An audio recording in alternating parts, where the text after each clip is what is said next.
Livre des Proverbes, chapitre 27. Ne te vante pas du lendemain, car tu ne sais pas ce qu'un jour peut enfanter. Qu'un autre te loue, et non ta bouche, un étranger, et non tes lèvres. La pierre est pesante, et le sable est lourd, mais l'humeur de l'insensé pèse plus que l'un et l'autre. La fureur est cruelle, et la colère impétueuse, mais qui résistera devant la jalousie? Mieux vaut une réprimande ouverte qu'une amitié cachée. Les blessures d'un ami prouvent sa fidélité, mais les baisers d'un ennemi sont trompeurs. Celui qui est rassasié foule aux pieds le rayon de miel, mais celui qui a faim trouve doux tout ce qui est amer. Comme l'oiseau qui erre loin de son nid, ainsi est l'homme qui erre loin de son lieu. L'huile et les parfums réjouissent le cœur, et les conseils affectueux d'un ami sont doux.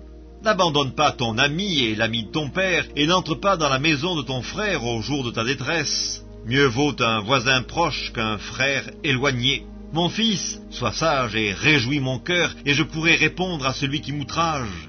L'homme prudent voit le mal et se cache, les simples avancent et sont punis.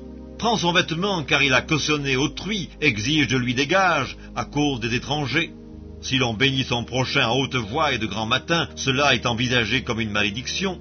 Une gouttière continue dans un jour de pluie et une femme querelleuse sont choses semblables. Celui qui la retient, retient le vent, et sa main saisit de l'huile.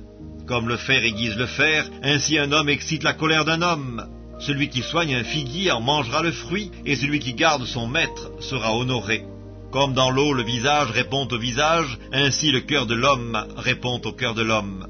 Le séjour des morts et l'abîme sont insatiables, de même les yeux de l'homme sont insatiables. Le creuset est pour l'argent et le fourneau pour l'or, mais un homme est jugé d'après sa renommée.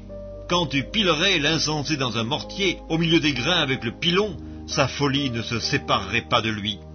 Connais bien chacune de tes brebis, donne tes soins à tes troupeaux, car la richesse ne dure pas toujours, ni une couronne éternellement.